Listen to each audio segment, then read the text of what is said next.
Okay. Hi, this is Paula Gloria, and this show is called Farther Down the Rabbit Hole. This show is also streaming at the moment on rabbitholecentral.tv, and today I'm joined by Philip Lipetz here in his ancestral home in Columbus, Ohio. You've lived here how long?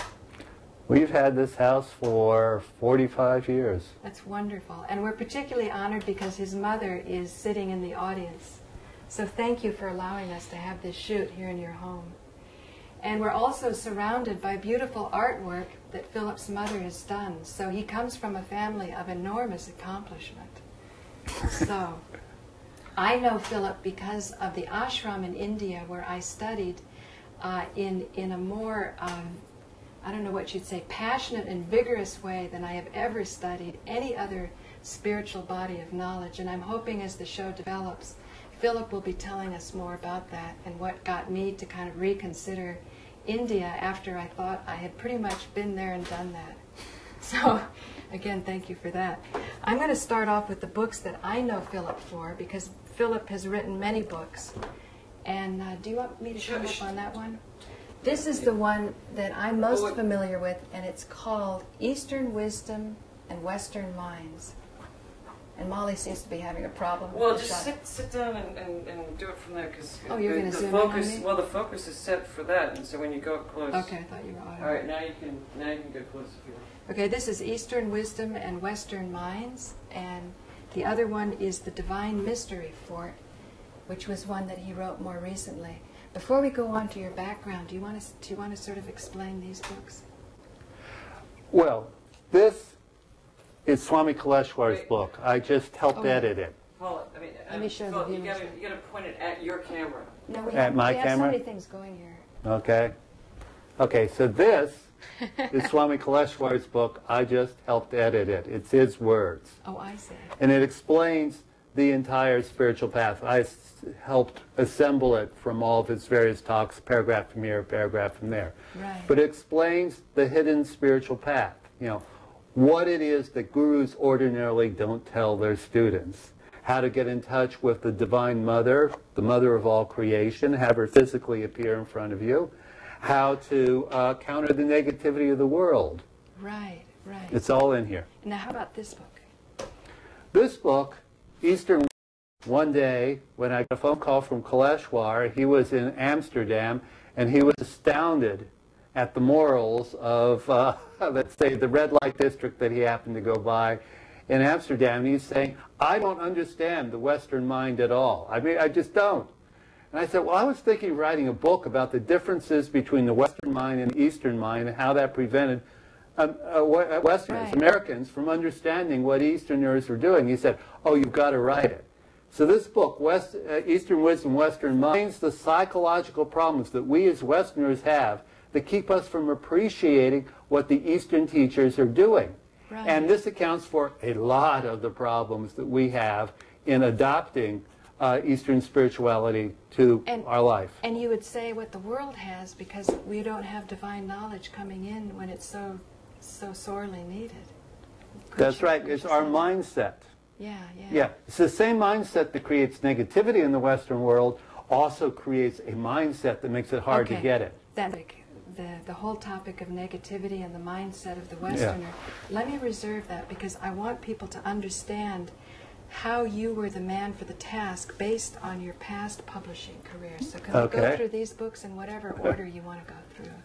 Well, this book, The Good Calorie Diet. And let me show it. No, he's got it. He's got it. But the stream is pointing at Oh, the stream. Okay, show it to the stream. And also to the stream, The Good Calorie Diet. Okay.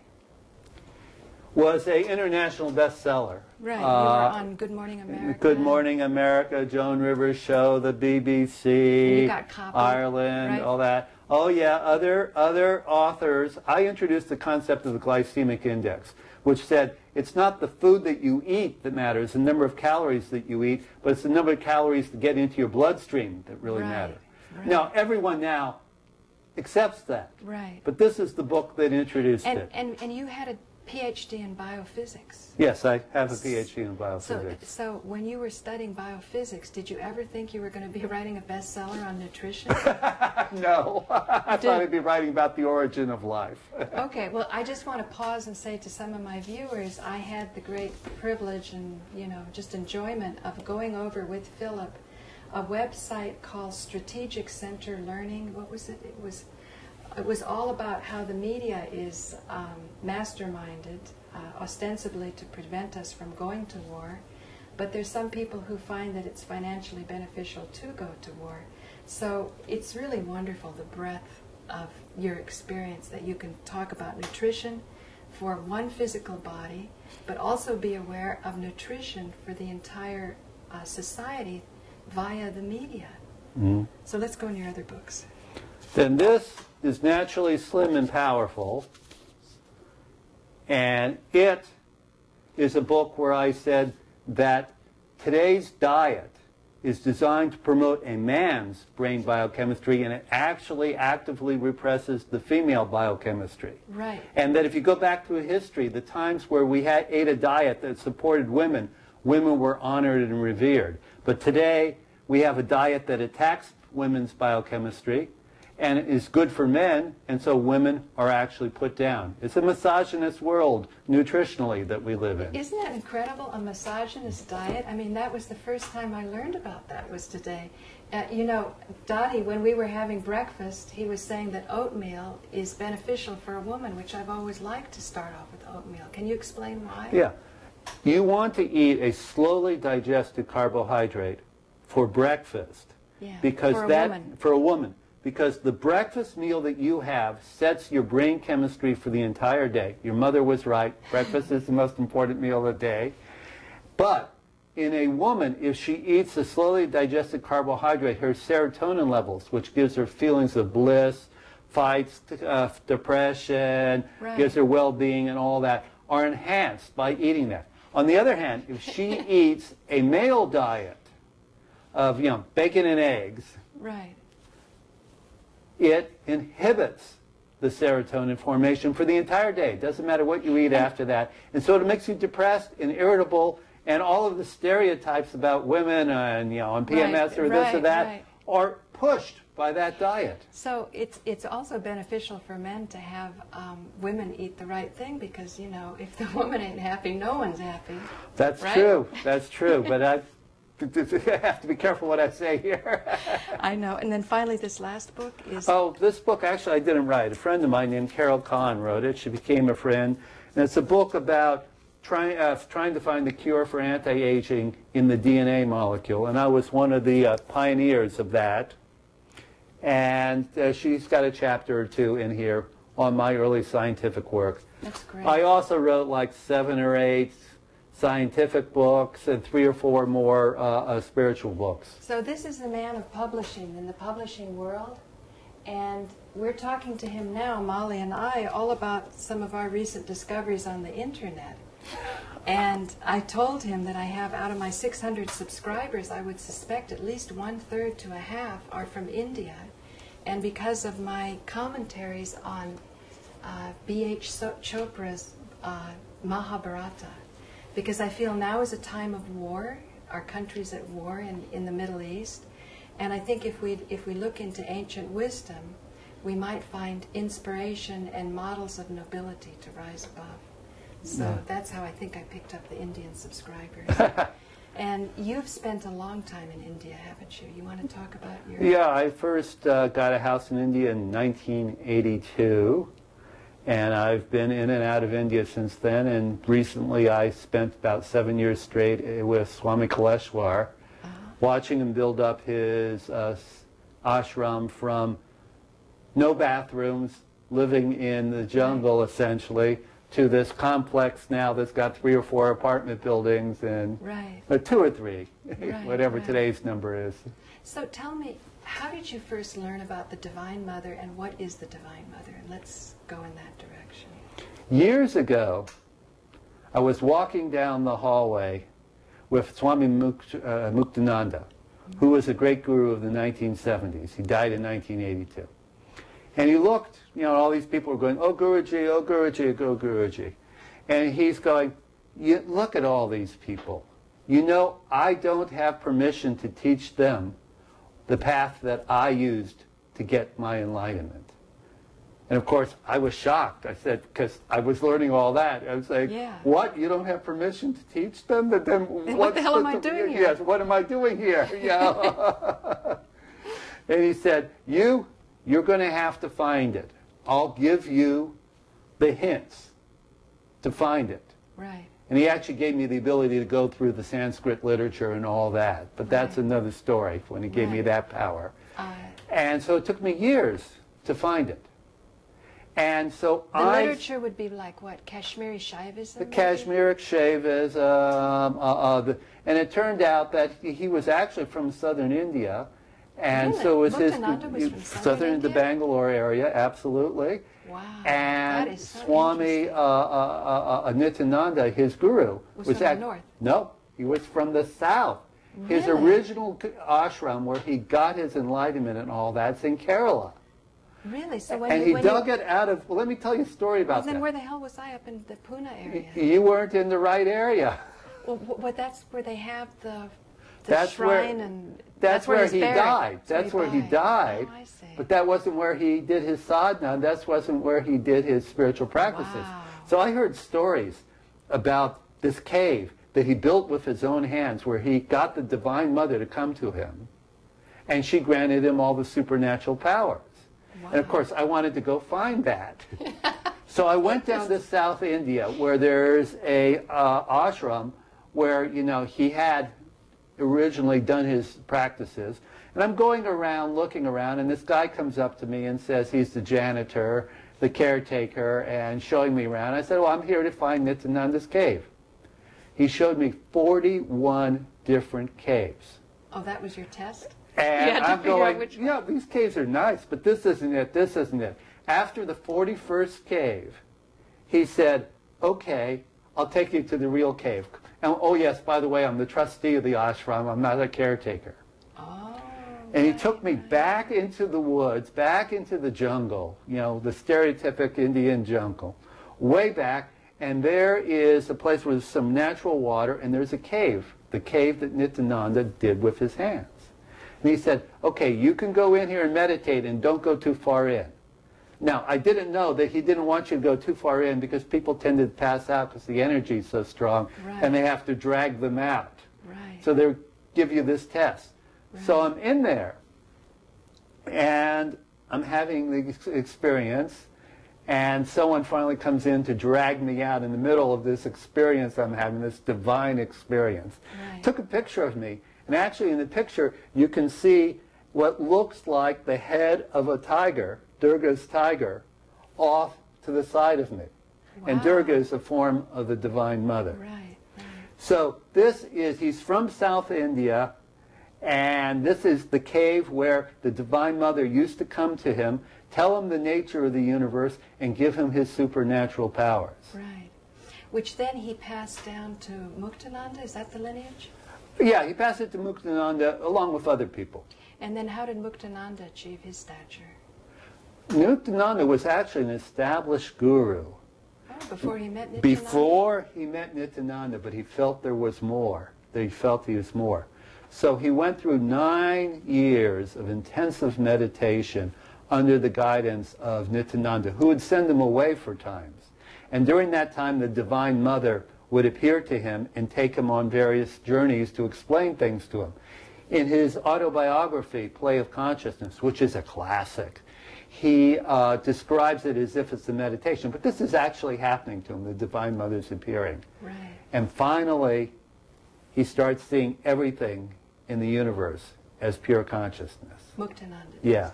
And at that point, he gets the call, come on back. And he's called back, and he's given his present ashram up in Ganeshpuri, India, by Nitzan Ananda. So, wow. But during that time, people were still coming to him going, oh, Guruji, help us with our problems. And he was going, yeah, yeah, yeah, yeah, yeah. And, you know, going off and doing his meditation. So wow.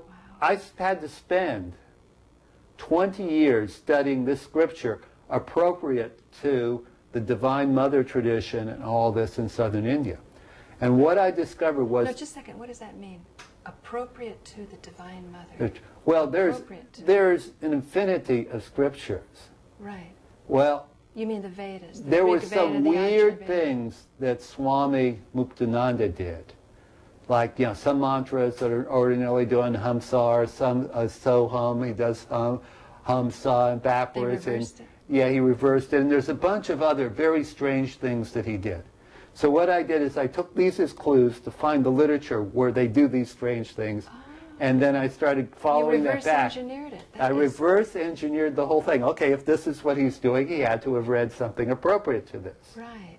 So I reverse-engineered that and went back and found out that there's this hidden lineage associated with Dattatreya, which is a combination of Brahma, Vishnu, and Shiva, the generator, the operator, and destroyer of the universe. The three principles: creation, maintenance, and destruction, to keep things going. Okay. Right. Just because there are people that don't know anything about this. Okay. And in this tradition, you pretend to be teaching one thing, but you're really secretly doing the other. Why?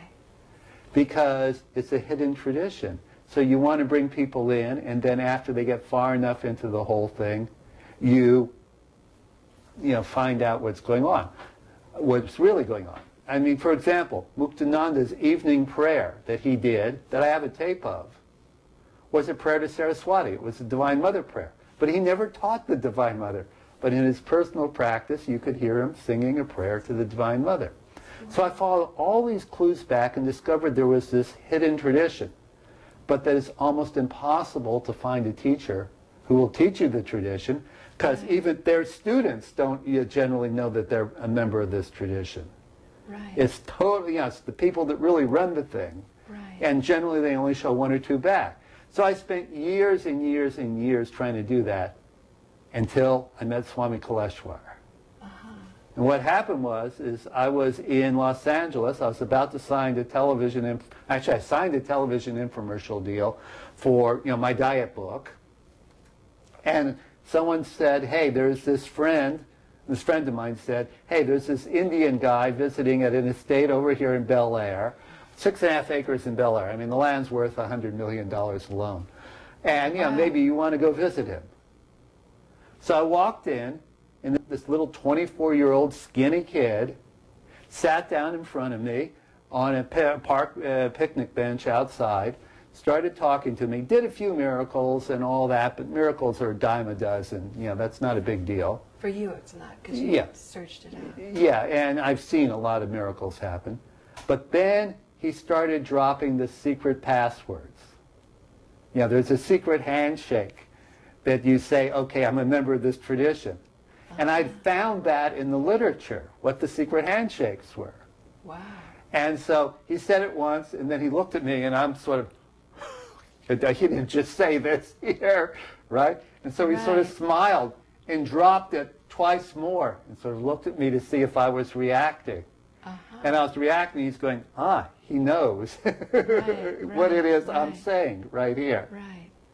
And so it took me over 20 years, 25 years, from the time Muktananda told me that there was this hidden tradition to actually finding a teacher in the hidden tradition. And you did a lot of work from your side. You exerted yourself to find it, because the whole Mother Divine process is, it's a very complicated process. All of the literatures and the different permutations and combinations. So you had really deserved that. Right. Right? They say when the student's ready, the teacher Teacher will appears. come. Well, also part of this lineage is that every book in this lineage either has something deliberately wrong in it, so if you pick up the book and do what's in the book, you'll blow it, right, or deliberately left something out. Right. So, so that you have to have a teacher to tell you. It's because you don't want people to misuse power, right? Right. And because if you give too much power to somebody who's not yet balanced, they're going to hurt themselves. Like a Chinese doctor would never give tonifying herbs to somebody who's out of balance, because you'll just tonify the imbalance. Right. You'll make it stronger. Absolutely. And the problem here is that if you give power to someone, nature of this world is both positive and negative. So if you give lots of positive energy to someone, negative energy comes too. Now the saints can handle to you it. or to the person? To whoever you gave it to both.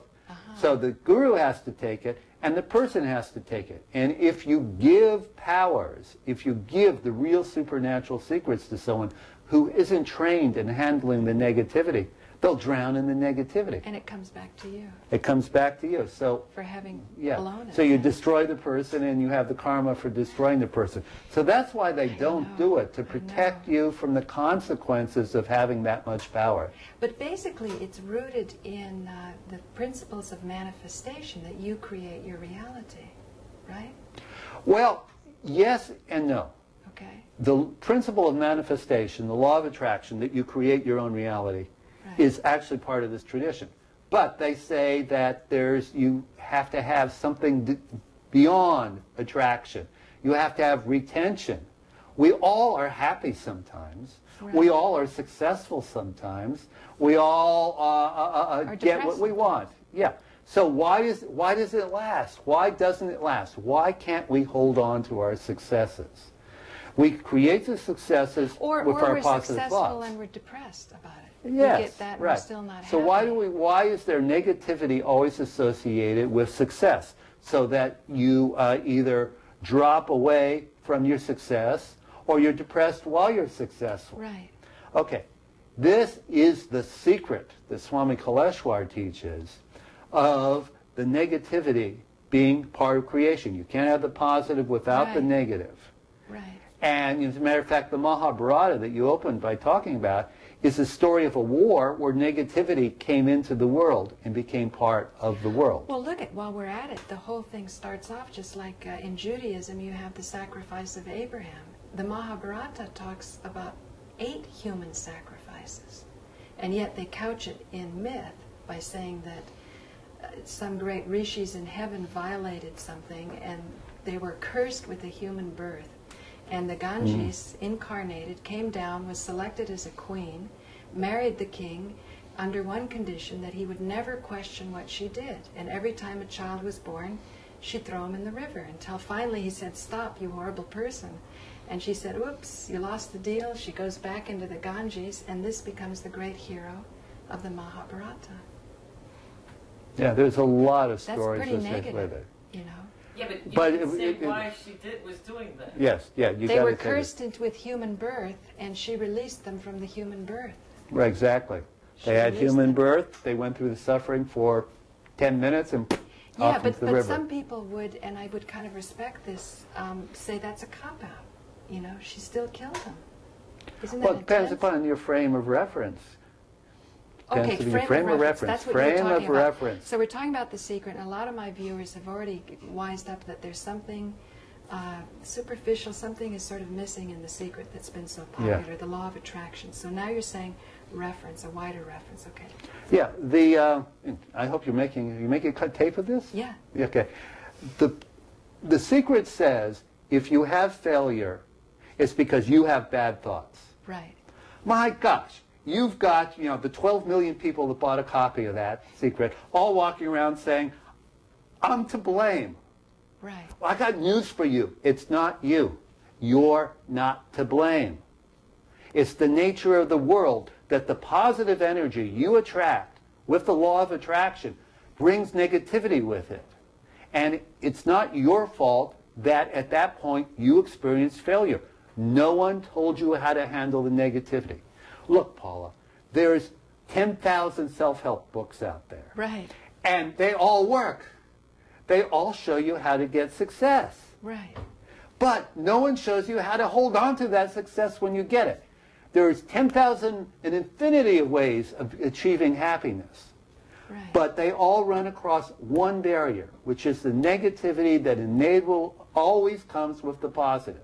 So you only need one technique to make every other technique in the universe work. The technique of deflecting negativity so that you can enjoy your success and retain your success. Now, I would think the 2 biggest ways to deflect negativity is, first of all, to know who you are, who am I, and in the light of all eternity and in the vastness of creation, Swami used to say that even an avatar is like a peanut compared to the elements. And so that's very humbling, and that naturally sort of recalibrates you to not getting a big head and, as a result, getting attacked that way. The second is decharging. Am I off? Well, those are two techniques. The elements, earth, air, sky, water, fire, are the elements that make up creation. Right. So if instead of being associated with your own individual kundalini, which is up and down and is just your own personal power, Yeah. you're associated with the infinite powers of the universe, Right. which are these powers of creation, then what's happening to you is sort of irrelevant. You know, if you have an argument... Because you're associating with that's the right. elements. If you and I have an argument, we'll be down, but you know something, if we're associated with, say, the earth element throughout the entire universe, Yeah. that's not going to change one Right. bit because you and I Yes. had an argument. So Yeah, the flip right. side of you being a peanut compared to the elements is associate yourself with the elements, and then you have such a strong base Right. that negativity can't touch you. Okay, so that's the Divine Mother? Because she's the elements? What's the Divine No, Mother? the Divine Mother is the person who uses the elements to make creation. And so you have to know what the Divine Mother is trying to do at any one time. At 'Cause any one time? Yeah, you know have to what see God's the doing? energy. You have to be able to sense the energy channels, and you can. Now, I'm not saying this is an advanced technique. Right. And then see what's possible for you to do with what's going on. With your capacity, Yes, your physical you can capacity. deflect with it your... a little bit.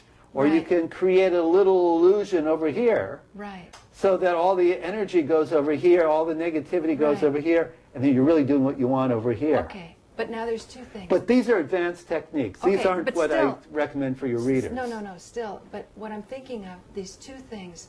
First of all, you have a master, you have knowledge, you have been informed. But second of all, you have a mother, a father, you have a tradition, you have something in your background that's set up for you to make your soul contribution. In our last 2 minutes, can you take us out on that? Listen, you all have to have the power to become a divine creator. When you know how to deflect the negativity, then you can attract the life you want and actually physically alter creation. Now, it's not like I can change creation so that all of a sudden I'm 10 years old again and all that. There are limits to what you can do. But those limits are pretty broad, and you can create whatever it is that you want.